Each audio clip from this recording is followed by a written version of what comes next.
Here's a look at your local 5 weather impact forecast. We have a weather impact alert for Friday night. We are tracking southern Iowa for the possibility of seeing too much rainfall. Also, a couple of pulses of hail and wind possible as storms initially get going, but ultimately heavy rainfall appears to be the biggest threat right now. All right, a lot of words on the screen. Bear with me. We have a conditional severe threat for storms if they get going prior to 9 o'clock. Now, that's appearing rather unlikely.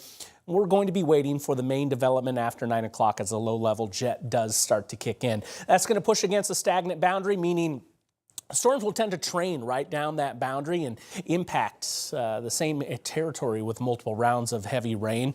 As those initially get going, a pulse of hail or wind is possible, but as I mentioned, that main threat, I think, is flooding. But even then, that level has decreased a little bit based on current forecast trends. Now, there's plenty of energy to use. No question if those storms form. I do believe they will. Level 2 risk of severe weather, southern 2/3 of the state. But I'm really going to be honing in on those areas between the Missouri border and Interstate 80. So southern Iowa looks to be the focal point here. That excessive rain outlook is hinting at slight risk there as well. I do want to talk you through Futurecast here because there's going to be a narrow corridor where I think 1 to 2 inches of rain is going to transpire. But we'd be watching those isolated spots that go just a little bit higher. That would be a bit more concerning on that flooding risk overall. So let's go to Futurecast here and talk about what's going to be happening. A couple of impulses out to the east, but by and large, central Iowa staying quiet here until going after dark. Watch after 9. We start to see the development out there to the south and west spreading its way eastward. And that's very near that boundary that's going to be stalled out. So putting that middle ground right about Highway 34 in southern Iowa. Now, I mentioned that low-level jet. Ideally, we have that completely perpendicular to the boundary.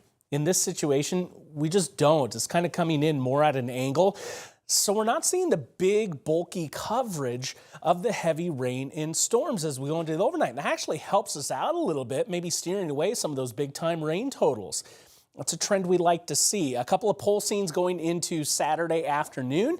A distinct possibility across the south, but not near as widespread as what looks to be on the way for Sunday and into Monday. Another bigger shield of rain and rumbles. Not really inherently looking at this as a severe threat, but maybe watching that flooding risk overall rather than anything related to hail, wind, or tornadoes. Monday rain will linger a touch, but trending drier beyond that time frame.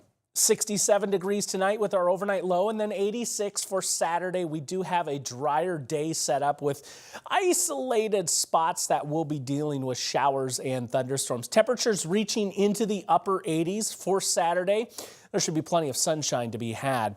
Now, getting into next week, a big heat ridge building over the middle of the country. There's signal for 90s returning as we hit the middle of the week, but we also have the muggy meter that's running high as well into that muggy and sticky range as we approach midweek. So the two combined there, we're talking the heat index, and it may be close to triple digits at times. We'll be watching this time frame, particularly Tuesday through Friday, for maybe the need of a possible weather impact alert if we continue to target those thresholds being achieved. This is kind of our first taste at dealing with the summertime heat and humidity. It'll break through the weekend next week. We'll knock those temperatures back down to the 80s as we go through the final couple of days of the Principal Charity Classic.